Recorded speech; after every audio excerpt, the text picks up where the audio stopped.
Michael Kroger, Richard Marles, the Defence Minister, this meeting is called the Big Breakthrough. How big do you think it is really?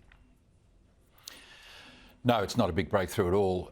Look, I respect Richard Marles. I think we should. He's one of the serious Labor figures on the right who understands international politics. He's an Israel supporter, pro-Israeli Labor MP, who are an increasing rarity these days, so I give him enormous credit for that.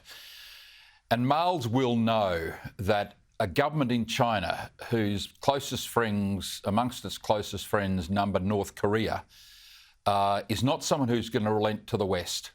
You know, the war on the West, which is continuing unabated throughout our democracies throughout the world, is seen by China as a sign of weakness in the West, and they are not going to be backing off in any way, shape or form. And so what I'd simply say is it good to have a meeting? Absolutely. Does it change anything? Absolutely not, Andrew. Steve Conroy, give me the alternative perspective. I know you've been a hawk on China. Talks with China are better than no talks. Let us not pussyfoot around that. That is absolutely true. But to what extent is this a breakthrough?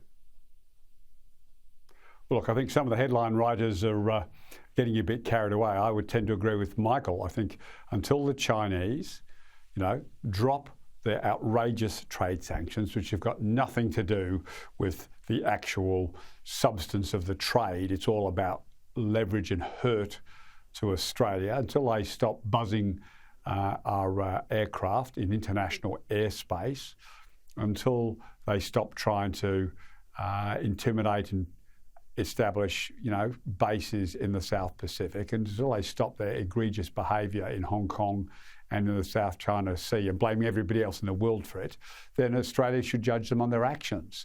Yes, talks are better than no talks, and hopefully Don Farrell, our Trade Minister, can sit down with them and perhaps they'll go through the dance of the seven veils as they explain how all of a sudden all these rubbish reasons that they put on the table about trade sanctions have suddenly all been resolved. Well, Don will look like a legend, but nobody's going to be fooled by China's words. People are just going to keep observing their actions, and their actions are aggressive, they are dictatorial, and they brook no even muttered objection.